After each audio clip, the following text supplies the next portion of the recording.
నమస్తే, మీరు చూస్తున్నారు జనవాణి టీవీ.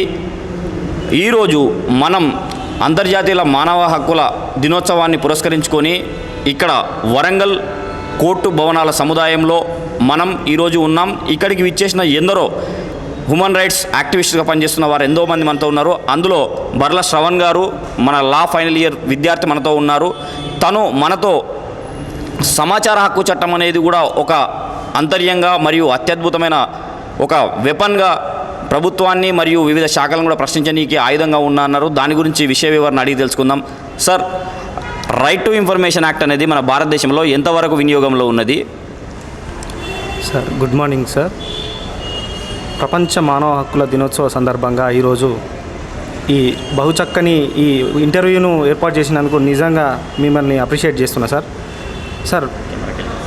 సార్ ప్రజెంటు మానవ హక్కుల పరిరక్షణ ఎక్కడైతే ఉల్లంఘన జరుగుతుందో అక్కడ సోషల్ యాక్టివిస్టులు అందరూ దాని మీద ఒక మూకుమ్మడిగా ఏర్పాటై పూర్తి ఒక వ్యవస్థీకృతంగా సామాజికులకు అట్టడుగిన బడుగు బలహీన వర్గాలనేది తారతమ్యం లేకుండా హ్యూమన్ రైట్ యాక్టివిస్టులు అనేది ప్రతి ఒక్కరికి న్యాయం చేకూరేలాగా వారి తరఫున పోరాటాలు చేస్తున్నారు సార్.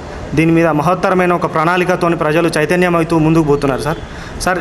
ప్రత్యేకంగా నేను ఈరోజు మాట్లాడాల్సిన సందర్భం ఏంటంటే సమాచార హక్కు చట్టం సెక్షన్ 6 సబ్ క్లాస్ 1 ప్రకారంగా ఒక సెక్షన్ ఒక వ్యవస్థీకృతంగా ఒక అధికారికంగా ప్రభుత్వాలలో ఎటువంటి కార్యాలయాల్లో సమాచారాన్ని కోరితే అధికారులు నిర్లక్ష్యం చేస్తూ అట్టి సమాచారాన్ని పూర్తిగా తుంగలోకి తొక్కుతూ ఈ సమాచార హక్కు చట్టాన్ని ప్రభుత్వ యంత్రాంగం అనేది పూర్తిగా నిర్లక్ష్యంగా వ్యవహరిస్తూ పూర్తిగా సమాచారాన్ని ఏ సమాచారాన్ని అడిగినా దాన్ని కప్పిపెడుతూ పూర్తిగా అధికార యంత్రాంగం అనేది వారి ఫండమెంటల్ డ్యూటీస్ని వాళ్ళు మర్చిపోయి వ్యవహరిస్తున్నారు కొంతమంది ఆఫీసర్లు.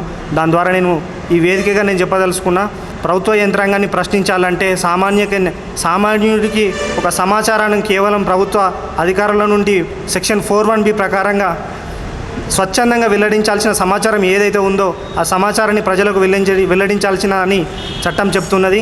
ఈ చట్టంలో ప్రతి ఒక్క యువకులు, ప్రతి ఒక్క వ్యవస్థ రంగంలో ఉన్నటువంటి అట్టడుగున ప్రతి ఒక్కరికి న్యాయం అందాలని అనుకుంటే మాత్రం ఈ చట్టం ద్వారా ప్రశ్నించాలనే రూల్ ఉంది. దేశ భద్రతకు సంబంధించిన అంశాలను మినహాయించి ఎటువంటి సమాచారాన్నైనా మనకు ప్రొవైడ్ చేయాలని సెక్షన్ 4(1)(b) చెప్తుంది.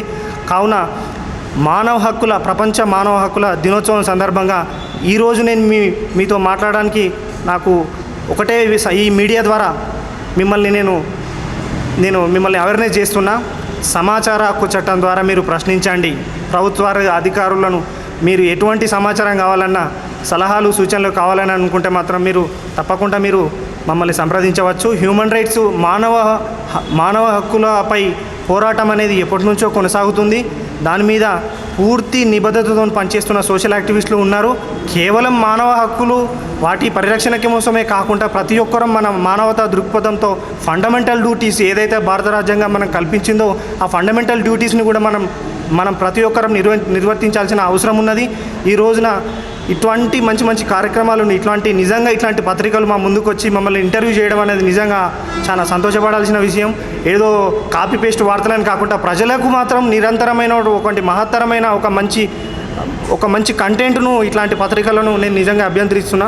వేరే వార్తలు ఏ పత్రికలు ఉన్నా కూడా వారి సొంత స్వలాభాల కోసం ప్రచారం చేసుకొని పోయే ఒక పత్రికలు నేను చూసినా కానీ ఈరోజు కోర్టు ఆవరణలో నిజంగా ఒక సమాచార హక్కు చట్టం గురించి కానీ మానవ హక్కుల గురించి కానీ ఎటువంటి రూల్స్ రెగ్యులేషన్స్ను ఎట్లా పాటించాలనేది ఇంటర్వ్యూ చేయడం అనేది నిజంగా నేను అభ్యసిస్తున్నా.